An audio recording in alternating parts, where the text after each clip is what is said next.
Pour générer un plan de classe, je commence par cliquer sur l'icône plan de classe. Je viens choisir mon groupe. Dans mon cas, je vais prendre le 501. Je clique sur plan de classe et je commence par configurer ma classe. Je vais ajouter une porte. Ma porte est ici.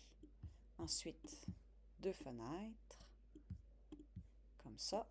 Et ensuite, je choisis la disposition de mes bureaux. Si je voulais, je pourrais partir de ceux-là et les placer comme je le veux. J'aurai les bureaux de mon choix. Je peux choisir ici la largeur de ma classe. Ici, j'ai 5 colonnes. Je pourrais en mettre 6, donc j'ai une classe qui est plus large. Je pourrais avoir une classe qui est plus profonde, donc j'enlève de la largeur. Ceux-là, je pourrais les supprimer. Je pourrais les coller. Puis, je pourrais rajouter des rangs si ma classe est plus profonde. Là, j'ai une classe plus profonde. Ici, je vais aller enlever des rangs. La mienne est plutôt comme ça. Pour les bureaux, je peux y aller avec des bureaux indépendants, comme ici, un peu en rangée d'oignons. Je peux les coller.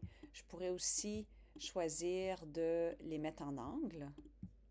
Donc, je pourrais mettre mes bureaux en angle. Ici, c'est moi qui ai créé un groupe de 2, mais si je veux, je pourrais venir ici. Puis, disons que j'efface tout ça. Je vais tout sélectionner. Je vais cliquer sur le bouton supprimer de mon clavier. Et là, je pourrais dire, moi, je veux des îlots de 4 élèves. Donc, j'ai mon premier îlot ici. J'aimerais le mettre un peu en angle. Ensuite, je vais avoir un cercle de 5 élèves. Je crée, j'ai mon cercle de 5 élèves. Je pourrais avoir un autre îlot, dans ce cas-ci, un îlot de 2 que je vais venir placer. Donc ici, on peut supprimer aussi. Si j'ai cet îlot-là, je veux le supprimer. Et voilà. Au contraire, j'ai mon cercle que je veux copier parce que j'en veux un deuxième. Donc c'est ici. Ça, c'est pour les bouger, pour coller, copier-coller et pour supprimer.